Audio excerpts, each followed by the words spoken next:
Commander Jake Morrison stared out at the endless black of space through the small window of his ship. The UES Defiance was not much to look at. It was old, small, and made strange noises when it turned too fast. But it was home to Jake and his crew of 3 other humans. "Jake, I'm picking up something weird on the sensors," said Lisa Grant from her seat at the navigation station.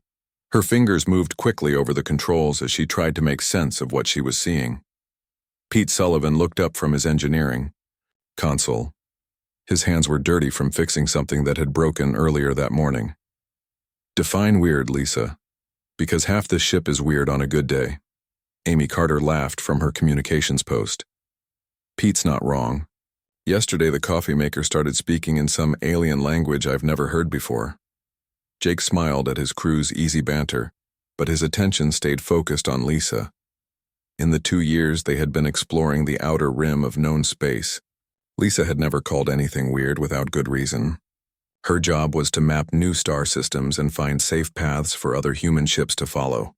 "It's a structure," Lisa said, her voice becoming more serious.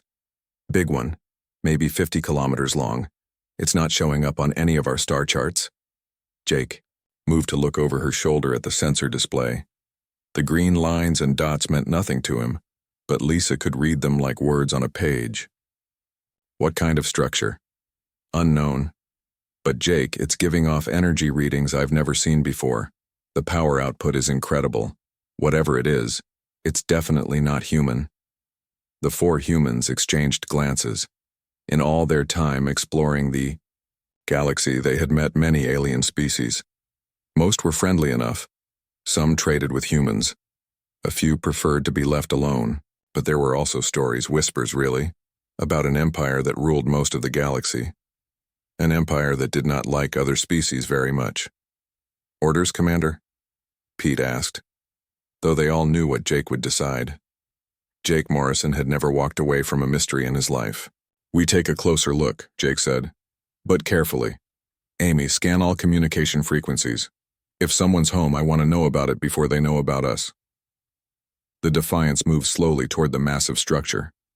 As they got closer, its true size became clear. It was not just big, it was enormous. Bigger than any human city. Its surface was covered in smooth metal that seemed to bend light around it. Strange symbols glowed along its sides in patterns that hurt to look at for too long. "Jake," Amy whispered, her face pale as she stared at her instruments. "I'm picking up transmissions, but they're not like anything in our databases. The language is completely unknown." "Can you tell what they're saying?" "No, but there are a lot of them. And Jake, some of the signals are coming from inside the station. They sound like screaming. The temperature in the small bridge seemed to drop." Pete's hand stopped moving over his controls. Lisa turned in her chair to look at Jake with wide eyes. "Screaming?" Jake asked. Amy nodded, her fingers trembling as she adjusted her equipment. "Different voices, different species, I think. They're in pain, Jake. Something bad is happening in there." Jake felt ice form in his stomach. He had heard stories about species that disappeared without explanation, entire colonies that went silent, ships that never came home. Most people thought they were just stories. "We need to get closer," Jake said. "Jake, that's crazy," Pete protested. "We don't know who built that thing or what they're capable of. We should go back and report this to command. By the time we get back and they send a proper investigation team, whatever's happening in there will be over," Jake replied. "Amy, can you mask our energy signature? Make us look like space debris?" Amy's fingers flew over her controls. "I can try, but if they have sensors as advanced as the rest of their technology appears to be, they'll see right through it." "Do it. Anyway." The Defiance crept closer to the alien station. Jake could see ports and docking bays along its surface. Some held ships he didn't recognize. The vessels were sleek and silver, with designs that looked both beautiful and deadly. "There." Lisa pointed at her screen. "Docking Bay 7. It's empty and the doors are open." Jake made a decision that would change everything. "Take us in." The Defiance slipped into the alien station like a small fish swimming into the mouth of a whale. The docking bay was huge and filled with breathable atmosphere. As soon as they landed, Jake could hear the sounds Amy had picked up on her communications equipment. Screaming, crying, sounds of pain and terror. "Pete, you stay with the ship and keep the engines warm," Jake ordered. "Lisa, Amy, you're with me. Everyone takes a sidearm and a recording device. Whatever we find in here, Earth needs to know about it." The three humans left their ship and walked into the station proper. The corridors were tall and wide, built for beings larger than humans. The walls were the same light-bending metal as the exterior, covered in symbols that seemed to move when not looked at directly. They followed the sounds deeper into the station. The screaming grew louder. Other sounds joined it. The hum of machinery, the buzz of energy weapons, voices speaking in the same unknown language Amy had detected.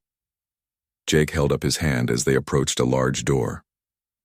Through the transparent material they could see inside. What they saw made Lisa cover her mouth to keep from crying out. The room was a laboratory, but not the kind humans built. This was a place of horror. Dozens of different alien species were strapped to tables. Some Jake recognized from species that traded with humans. Others were completely unknown. All were being experimented on by tall, thin beings with gray skin and large black eyes. The gray beings moved with cold efficiency. They cut into living subjects without anesthesia. They injected chemicals that made their victims convulse in agony. They recorded everything with scientific detachment, as if the screaming beings on the tables were nothing more than laboratory animals. Amy was recording everything with her device, tears streaming down her face. "How can they do this?" she whispered. Jake watched as one of the gray beings approached a table holding what looked like a human child, though he knew it couldn't be. No human colonies existed this far from Earth. The being picked up a device that glowed with deadly energy. That was when Jake lost control. He burst through the door, his sidearm in his hand. "Get away from them!" The laboratory erupted in chaos. The gray beings spun toward the humans with surprise in their large, dark eyes. Alarms began blaring throughout the station. Lisa and Amy followed Jake into the room, their own weapons drawn. The gray beings were fast, but they had clearly never expected armed resistance in their own laboratory. Jake's first shot took down the one threatening the childlike alien. Amy's shots shattered the devices holding several subjects to their tables. Lisa worked frantically to free as many victims as possible, but they all knew they had only minutes before reinforcements arrived. These gray beings were clearly part of something much larger and more dangerous than a single research station. "We have to go," Lisa shouted over the alarms. "Now!" They ran back toward their ship, helping the aliens who could walk and carrying those who couldn't. Behind them, Jake could hear the sound of running feet and shouted orders in the alien language. Defiance was exactly where they had left it, with Pete already warming up the engines. "About time," he called as they dragged the freed aliens aboard. "This place is crawling with those gray things and they do not look happy." As their ship raced away from the station, Jake looked back at the massive structure. He knew they had only seen a tiny fraction of what was happening there. He also knew that what they had discovered would change everything for humanity. The gray beings, he realized, saw other species as nothing more than test subjects. And somewhere in the galaxy, there were others like them. Others who believed they had the right to experiment on any species they considered inferior. Jake Morrison had no idea that he and his crew had just declared war on the most powerful empire in the galaxy. The emergency meeting room at Earth Defense Command was packed with more people than it had ever held before. Admiral Kate Reynolds stood at the front, watching the recorded footage from the Defiance for the third time. Every person in the room had the same look of horror and anger on their faces. Commander Jake Morrison sat at the table closest to the screen. His hands were folded, but everyone could see them shaking slightly. Lisa Grant sat beside him, her face pale. Amy Carter had stopped the recording twice to run from the room when the screaming became too much to bear. "How many stations like this do you think exist?" asked General Bob Hayes, his voice tight with controlled fury. Dr. Marcus Webb, Earth's top scientist, looked up from his tablet where he had been studying the alien technology Jake's team had managed to record. Based on the size and scope of what we see here, I would guess hundreds, maybe thousands. The room erupted in angry voices. People shouted questions and demands for action. Admiral Reynolds raised her hand for silence, and slowly the room grew quiet. "We've identified the species. Responsible," she said. "They call themselves the Zilithians. According to the aliens Commander Morrison rescued, the Zilithians have ruled most of the galaxy for over 3,000 years. Dr. Webb stood up and activated a holographic display. Images of the gray beings appeared in the air above the table. The survivors told us that the Zilithians classify every species in the galaxy by their level of technology. They put themselves at the top, naturally. Everyone else is ranked below them. "Where do they rank us?" asked Captain Tony Martinez. He was young for a ship captain, but he had earned his rank fighting pirates in the outer systems. Dr. Webb's face was grim. "Category 7. According to their system, we're barely above animals." The room exploded again. This time Admiral Reynolds had to shout to restore order. "That's enough. Getting angry won't help those people still trapped in Zilithian laboratories." Jake stood up slowly. "Admiral, what are our orders?" Kate Reynolds looked around the room at the faces of Earth's military leaders. These were people who had spent their lives defending human colonies from pirates, raiders, and the occasional hostile alien species. But none of them had ever faced anything like this. "As of right now, humanity is at war with the Zilithian Empire," she said quietly. The words seemed to echo in the silence that followed. Captain Martinez was the first to speak. "Admiral, with respect, we have maybe 200 combat ships in the entire Earth defense fleet. According to the survivors, the Zilithians have thousands. Their ships are also far more advanced than ours," added Colonel Nancy Ford. "Our weapons might not even be able to damage their hulls." Dr. Webb cleared his throat. "Actually, that might not be entirely true." He touched his tablet, and new images appeared in the hologram. "I've been studying the recordings of Zilithian technology. Their ships and weapons are incredibly advanced, yes. But there's something interesting about how they fight." He showed them footage of Zilithian ships from Jake's recording. "Look at their movement patterns. Everything is perfectly coordinated. Every ship moves in precise formation. Every attack is calculated to the smallest detail." "That sounds like good military strategy," said General Hayes. "It is if you're fighting an enemy that behaves predictably," Dr. Webb replied. "But what happens when you face an enemy that doesn't follow the rules?" Admiral Reynolds leaned forward. "What are you suggesting, Doctor?" "The Zilithians have been winning battles for 3,000 years using superior technology and perfect tactics, but they've never faced an enemy that fights the way humans fight. We improvise. We adapt.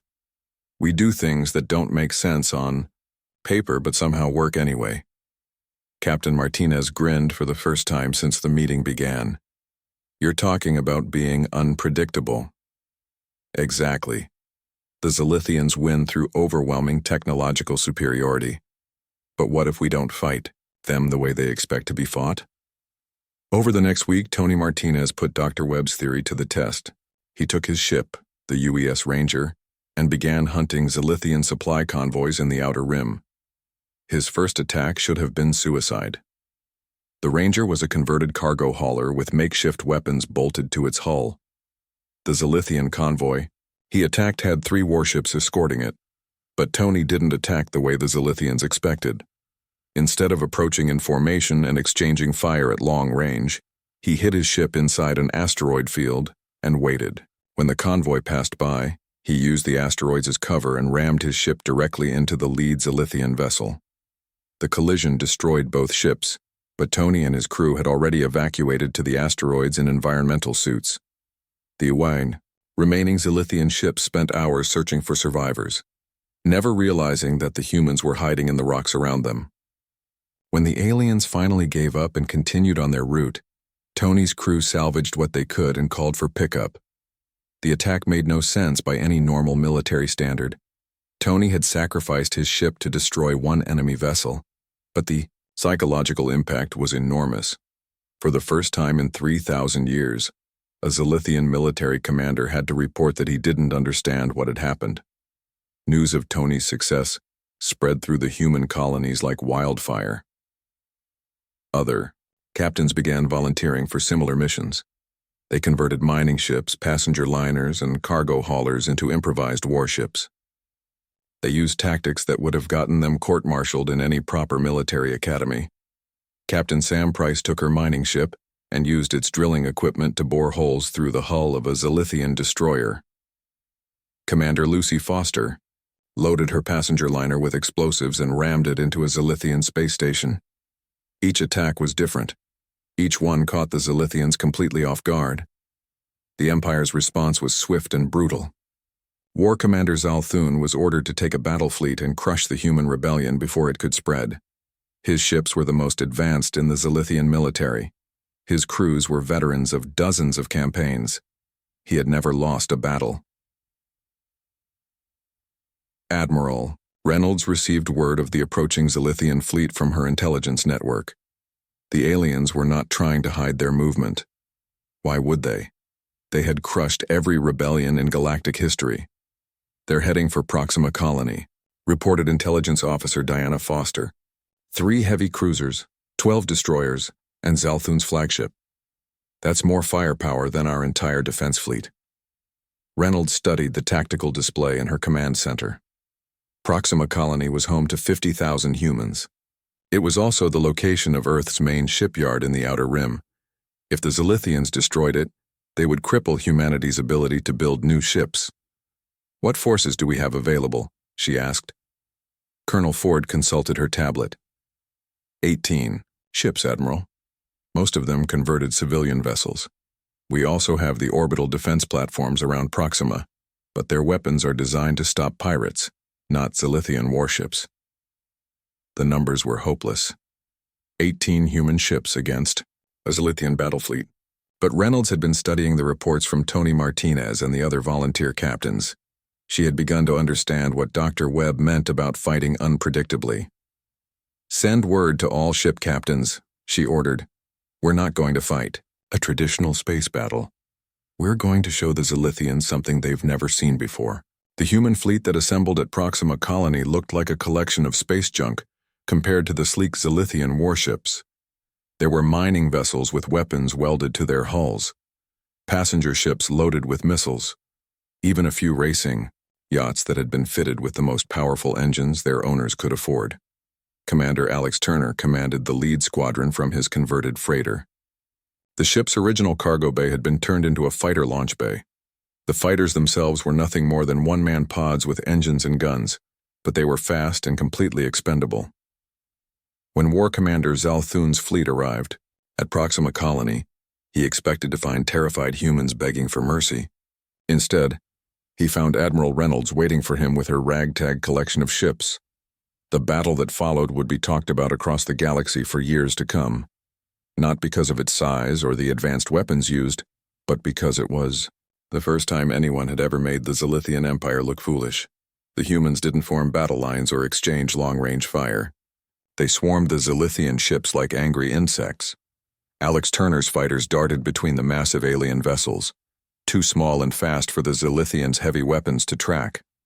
Mining ships used their industrial tools as weapons, cutting through Zilithian armor with equipment designed to break apart asteroids. Most shocking of all, when War Commander Zalthun tried to target Proxima Colony itself, Admiral Reynolds did something no military commander in galactic history had ever attempted. She ordered her flagship to ram his. The collision destroyed both vessels, but Reynolds had made her point. Humans would rather die fighting than live as slaves. The message spread across the galaxy faster than any Zilithian ship could travel. For the first time in 3,000 years, other species began to wonder if the Empire could be defeated. The news traveled faster than anyone expected. Within days of the battle at Proxima Colony, every species in the galaxy had heard the impossible story. The humans, a Category 7 species that most aliens had never even heard of, had defeated a Zilithian battle fleet. On the industrial world of Kepler 442b, A group of Thakari workers stopped their mining operations to listen to the underground radio broadcast. The voice speaking was human, but it was being translated into dozens of languages. "This is Captain Tony Martinez broadcasting from the Free Human Territories," the voice said. "To all oppressed peoples of the galaxy, we want you to know that the Zilithian Empire can be beaten. They are not gods. They are not invincible. They can bleed, and they can die." One of the Thakari, a female named Cathara, looked around at her fellow workers. For 300 years, her people had mined precious metals for the Zilithian Empire. They worked 18-hour shifts in dangerous conditions. Those who complained were sent to the research stations, and no one ever saw them again. "Did you hear that?" she whispered to her friend Velthon. "The humans actually won." Velthon's 4 eyes darted nervously toward the Zilithian overseer, who stood watching them from across the mining platform. "Keep your voice down," he warned. "You know what happens to workers who spread rumors." But Cathara couldn't keep quiet. The idea that the Empire could be defeated had set something on fire inside her chest. "It's not a rumor," she said. "The humans proved it's possible." Similar conversations were happening on thousands of worlds across the galaxy. Species that had accepted Zilithian rule for centuries began to whisper about rebellion. The Empire's response was swift and brutal. Entire populations were relocated to punishment worlds. Suspected rebels were sent to the research stations. But the whispers continued to spread. In the human territories, Admiral Kate Reynolds was dealing with problems of her own. The victory at Proxima had cost her half the human fleet, including her own life. Command of the remaining forces had fallen to Admiral Steve Carter, Amy's older brother. "We can't keep this up," said Dr. Marcus Webb during a strategy meeting aboard the new flagship UES Liberty. "Every battle costs us ships we can't replace. The Zilithians have thousands of vessels, we have dozens." Commander Alex Turner, who had survived the battle at Proxima in an escape pod, disagreed. "Doctor, you're thinking like a traditional military commander. We're not trying to win a war of attrition. We're trying to start a revolution." Admiral Carter nodded. "Alex is right. Every time we hurt the Zilithians, more species start to believe they can fight back. We don't need to destroy their entire fleet. We just need to prove they're not invincible." Captain Jake Morrison, who had been promoted after his discovery of the research station, brought up the intelligence reports Diana Foster had been gathering. "According to our sources, there are uprisings starting on 17 different worlds. The Zilithians are having to pull ships from their border fleets to put down rebellions." "That's our opening," said Admiral Carter. "We hit their supply lines while they're distracted. Make them choose between fighting us and controlling their own territory." The next phase of the human campaign was unlike anything the galaxy had ever seen. Instead of massing their remaining ships for a single large battle, the humans split into small groups and attacked everywhere at once. Captain Tony Martinez took 3 converted freighters and began raiding Zilithian communication relays. Without their advanced communication network, Zilithian fleets couldn't coordinate their attacks. Commander Lucy Price led a squadron of fast attack ships that targeted fuel depots and supply stations. Captain Sam Foster used her expertise in demolitions to destroy Zilithian shipyards. Each attack was small and seemingly insignificant, but together, they created chaos throughout the Empire. Zilithian commanders found themselves fighting a war they couldn't understand. The humans didn't follow any of the standard military doctrines. They attacked targets that seemed to have no strategic value. They retreated when they should have pressed their advantage, and they attacked when any sane commander would have withdrawn. The most daring raid was led by Commander Alex Turner himself. Intelligence had located a major Zilithian research facility on a planet called Vexthol. The facility was heavily defended and contained thousands of alien prisoners from dozens of species.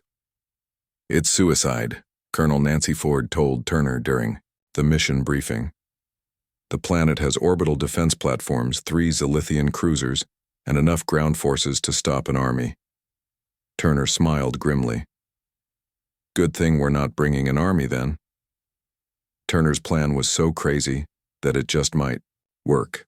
Instead of attacking the planet directly, he would land a small team on the surface using stealth pods. Their mission was not to destroy the facility or rescue all the prisoners. Their job was to broadcast live footage of what was happening inside, to every corner of the galaxy. The team consisted of Turner, Jake Morrison, Lisa Grant, and Amy Carter. They also brought along Cathara, the Thakari worker who had managed to escape from Kepler 442b and join the human resistance. Landing on Vexthul was the easy part. The Zilithians never expected anyone to be stupid enough to attack such a heavily defended target with only 5 people. Getting inside the research facility was harder, but Turner had studied the building plans captured from other raids. What they found inside was worse than anything they had seen before. The facility was enormous, containing thousands of laboratories where Zilithian scientists conducted their experiments. The subjects were from every species in the galaxy. Some Turner recognized from the species that traded with humans. Others were completely alien. Amy Carter set up the broadcasting equipment while Jake and Lisa worked to free as many prisoners as they could. Cathara served as translator, since she could speak several galactic languages the humans didn't know. "This is Commander Alex Turner of the Human Defense Forces." Turner spoke into Amy's camera. "What you are about to see is happening right now on the Zilithian research world of Vexthul. This is what the Empire does to anyone they consider inferior. They do." Broadcast went out on every frequency Amy could access. It showed Zilithian scientists cutting into living subjects without anesthesia. It showed aliens being injected with chemicals that caused horrible mutations. It showed children being separated from their parents and marked for experimentation. But it also showed something else. It showed humans risking their lives to save aliens they had never met before. It showed Cathara, a Thakari who had joined the humans even though they were from different species. It showed that resistance was possible. The broadcast lasted only 20 minutes before Zilithian security forces found them. The team fought their way back to their extraction point, carrying as many freed prisoners as they could. Turner stayed behind to hold off the Zilithian soldiers while the others escaped. "Tell them," Turner said to Jake as the extraction ship lifted off. "Tell everyone in the galaxy that the Zilithians are not gods. They're just aliens who got too powerful and forgot that other species have rights too." Turner's sacrifice was not in vain. Within hours, the broadcast had been seen by billions of beings across the galaxy. Uprisings that had been planned for months suddenly erupted into open warfare. Species that had never worked together before began forming alliances against their common oppressor. On Kepler 442b, Velthon led his fellow Thakari workers in seizing control of the mining platforms. On the ocean world of Aquatica, the dolphin-like Mertani began attacking Zilithian underwater facilities. Even the peaceful Zendari, who had never raised a weapon in their entire history, began sabotaging Zilithian installations on their homeworld. The Empire tried to respond with their usual overwhelming force, but they were facing too many rebellions at once. Every time they sent ships to crush one uprising, 3 more would begin elsewhere. Their forces were spread too thin, and their rigid command structure couldn't adapt to fighting so many different enemies using so many different tactics. Dr. Marcus Webb, studying captured Zilithian communications, made a startling discovery. "Admiral," he told Steve Carter during their daily briefing, "the Zilithians are pulling their border fleets back to the core worlds. They're abandoning the outer territories to protect their home systems." Admiral Carter smiled. For the first time since the war began, he felt like they might actually have a chance. "Then it's time to take this fight to them. Get me everything we have on the location of their capital world." The war was about to enter its final phase, and the humans were ready to show the galaxy's most powerful empire what happened when you underestimated the species you considered inferior.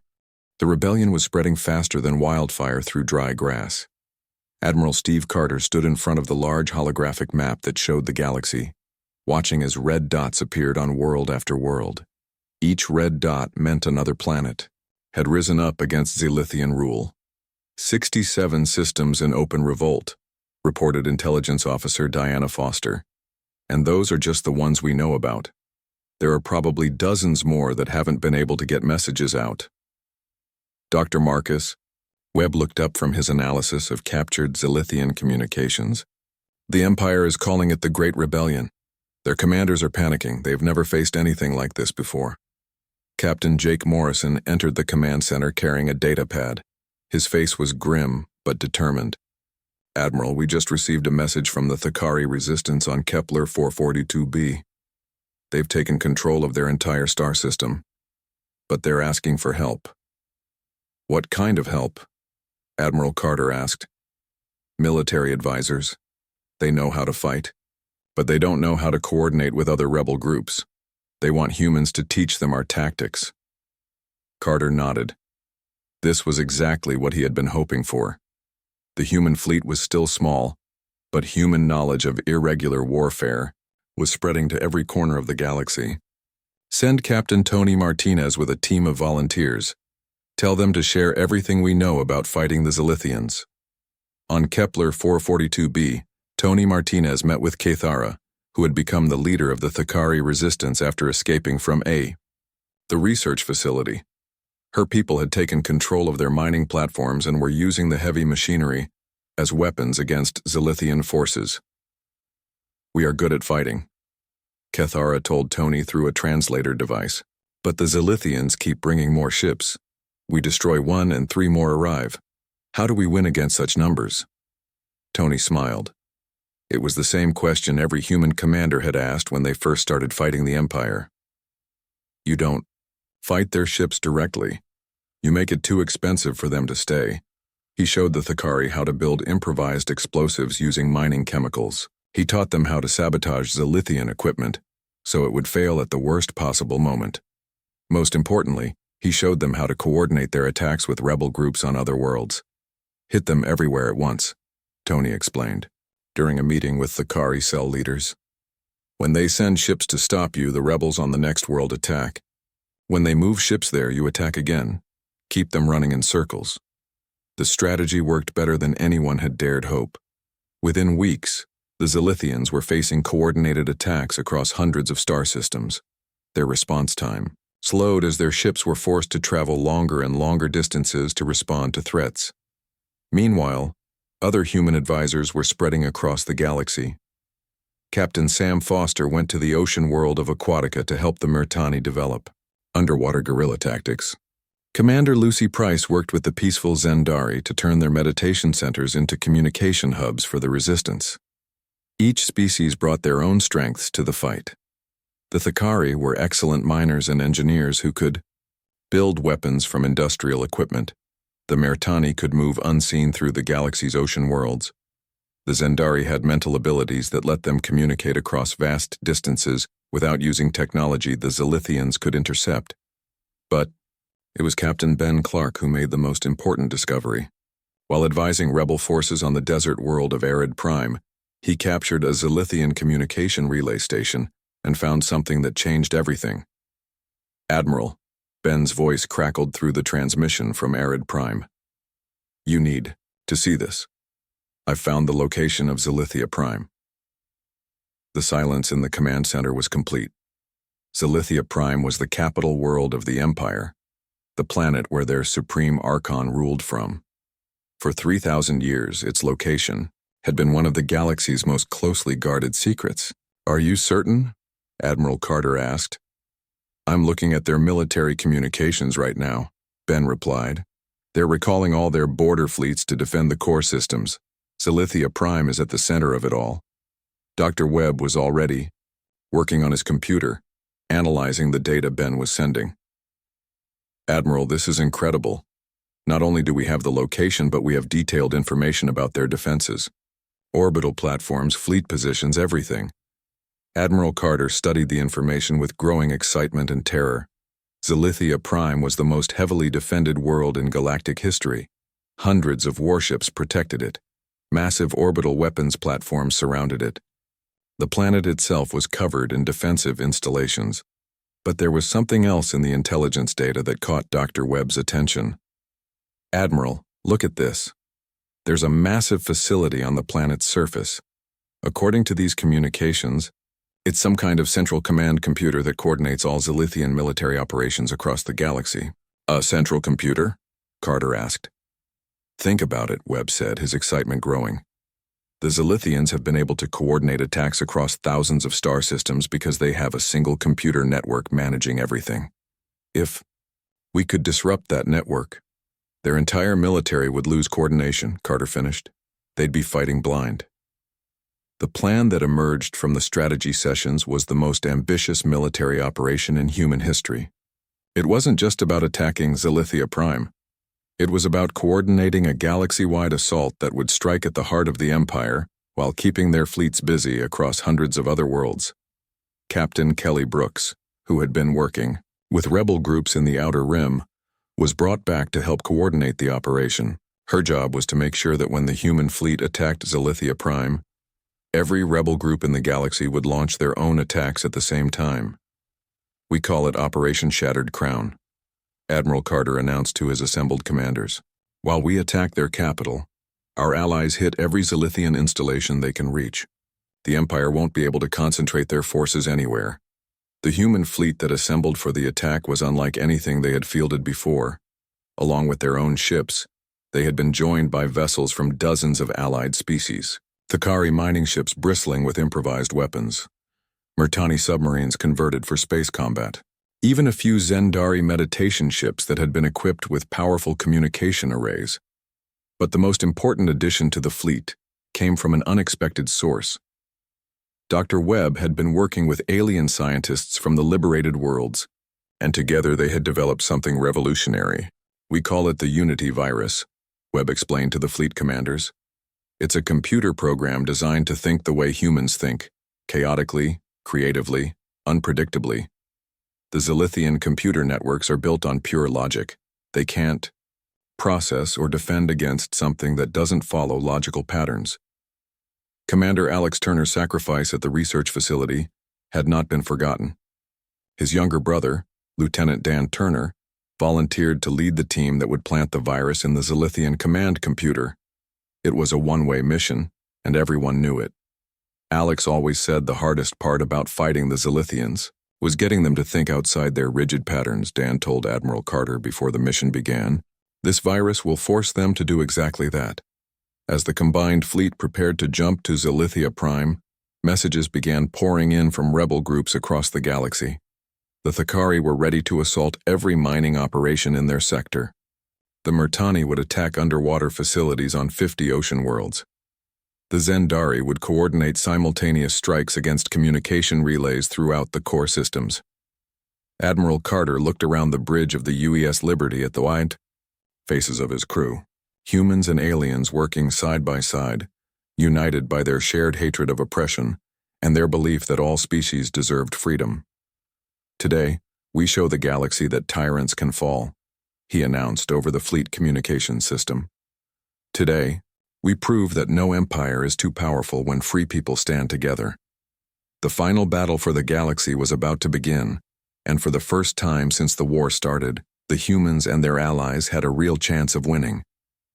The space around Zilithia Prime had never seen so many ships in one place. The combined rebel fleet stretched across millions of kilometers, a collection of vessels from dozens of different species united under human leadership. Admiral Steve Carter stood on the bridge of the UES Liberty, watching as the enemy came into view. The Zilithian defenses were exactly as terrifying as the intelligence reports had suggested. Massive orbital platforms bristled with weapons that could destroy entire fleets. Hundreds of sleek Zilithian warships moved in perfect formation around their homeworld. Energy shields covered the planet like a glowing bubble. "Admiral," reported Captain Lisa Grant from her position at the sensor station. "I'm reading over 300 enemy vessels, plus those orbital platforms. Their combined firepower is significant." Dr. Marcus Webb looked up from his computer terminal where he was making final preparations for the Unity virus. "Remember, we don't need to destroy their entire fleet. We just need to reach the command computer on the planet's surface." Supreme Archon Veltharion stood in his command center on Zilithia Prime, watching the approaching rebel fleet with a mixture of anger and disbelief. For 3,000 years, no enemy had dared to attack the Empire's capital world. The idea that these primitive species would even attempt such a thing was almost insulting. "How many ships?" he asked his tactical commander. "Approximately 2,000, Supreme Archon. Most of them appear to be converted civilian vessels. Inferior technology and weaponry," Veltharion nodded. Activate all defensive systems. These rebels will learn why no one challenges the Zilithian Empire. The battle began with a massive exchange of fire that lit up the darkness of space. Zilithian energy beams lanced out toward the rebel fleet, destroying dozens of ships in the first few seconds. But the rebels didn't respond the way any civilized military force would have. Instead of forming battle lines and trading shots at long range, the rebel ships scattered in all directions. Some dove toward the planet's surface. Others raced toward the orbital platforms. A group of Thakari mining ships actually began ramming themselves into Zilithian vessels, using their heavy construction as weapons. "What are they doing?" Veltharion demanded as he watched the chaotic battle unfold. "This makes no tactical sense." His tactical commander was equally confused. The rebels seemed to be attacking everything at once with no coordination or strategy. Ships were exploding everywhere, both rebel and Zilithian. It was the messiest space battle in galactic history. But Admiral Carter knew exactly what he was doing. The apparent chaos was carefully planned. While the Zilithians focused on the largest groups of rebel ships, smaller human vessels slipped through their defenses toward the planet's surface. Captain Ben Clark led one of these infiltration teams in a converted cargo ship that looked like space junk. His mission was to reach the command computer and upload Dr. Webb's virus. With him were Lieutenant Dan Turner and a team of human engineers, along with Kethara and several other alien allies. "Zilithian fighters closing on our position," reported the ship's pilot, Captain Lucy Price. "Let them come," Ben replied. "We look like a damaged freighter trying to escape the battle. As long as we don't shoot back, they might ignore us." The strategy worked. Zilithian fighters screamed past their ship, chasing more obvious threats. Ben's team managed to reach the planet's atmosphere and crash land near the command facility. Meanwhile, the space battle continued to rage above them. Commander Jake Morrison led a squadron of fast attack ships in hit-and-run strikes against the orbital platforms. Each platform was the size of a small moon and protected by shields that could stop anything humans had ever built. But Jake had learned something important during his months of fighting the Zilithians. Their shields were designed to stop direct energy attacks. They weren't built to handle physical objects moving at incredibly high speeds. "All ships, prepare for ramming speed," Jake ordered his squadron. "Jake, that's suicide," Captain Tony Martinez protested over the communication channel. "Not if we do it right," Jake replied. "Remember, we're not trying to survive this battle, we're trying to win the war." Jake's fighters accelerated toward the nearest orbital platform, their engines pushed far beyond safe limits. At the last second, the pilots ejected in escape pods while their unmanned ship slammed into the platform's shields at tremendous velocity. The shields held, but the kinetic energy had to go somewhere. The platform's power systems overloaded, and the massive structure went dark. Without its shields, the platform was vulnerable to conventional weapons fire from the rebel fleet. One by one, the orbital platforms fell to similar attacks. Each victory cost the rebels dozens of ships and hundreds of lives, but slowly the Zilithian defenses began to crack. On the planet's surface, Ben Clark's team had reached the command facility. The building was enormous, stretching deep underground, where the central computer system controlled military operations across the entire galaxy. "Guards everywhere," whispered Kethara, as they crept through the facility's corridors. "More than we expected." "That's because they're scared," Dan Turner replied. "They know this is their last chance to stop us." The team fought their way deeper into the facility, past automated defenses and Zilithian security forces. Each corridor cost them people. By the time they reached the central computer chamber, only Ben, Dan, and Kethara remained alive. The computer core was unlike anything they had ever seen. It stretched up through dozens of levels, a crystalline structure that pulsed with energy. Streams of data flowed through it like rivers of light, coordinating the movements of Zilithian fleets across thousands of star systems. "There," Ben pointed to an access port near the base of the structure. "That's where we upload the virus." But as they approached the computer, Supreme Archon Veltharion himself appeared with a squad of elite guards. The Zilithian leader was tall and imposing, his dark eyes filled with centuries of arrogance and hatred. "So these are the primitives who think they can challenge us," he said in perfect English. "Do you have any idea what you're trying to destroy? This computer coordinates the activities of trillions of beings across the galaxy. Without it, there will be chaos." Ben looked up at the alien ruler without fear. Maybe chaos is better than slavery. The firefight that followed was brief but intense. Ben fell protecting Dan while the younger Turner worked frantically to upload Dr. Webb's virus. Kethera held off the remaining guards with her mining equipment turned weapon. "It's done," Dan called out as the virus began spreading through the computer system. "The Unity virus is uploading." Veltharion raised his weapon to kill the human, but Kethera threw herself between them. The Zilithian's energy beam struck her down, but her sacrifice gave Dan the few extra seconds he needed. The virus spread through the Zilithian computer network like a disease. But instead of destroying the system, it did something much worse from the Empire's perspective. It began making the rigid, logical Zilithian systems think like humans, chaotically, creatively, unpredictably. Across the galaxy, Zilithian fleets suddenly found themselves receiving contradictory orders.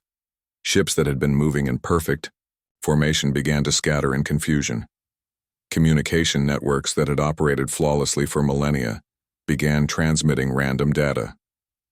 In the space battle above Zilithia Prime, the effect was immediate and devastating.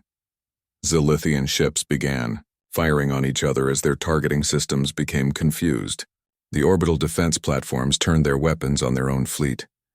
Admiral Carter watched from the Bridge of the Liberty as the most powerful military force in galactic history tore itself apart. "All ships," he broadcast to the rebel fleet, "cease fire and pull back. Let them destroy themselves." Within hours, the Zilithian Empire had collapsed completely. Without their central command system, their far-flung fleets were isolated and helpless. Rebellions that had been simmering for months suddenly erupted into full-scale revolutions as local Zilithian forces found themselves cut off from reinforcement. Supreme, Archon Veltharion stood in his ruined command center, watching as his empire crumbled around him.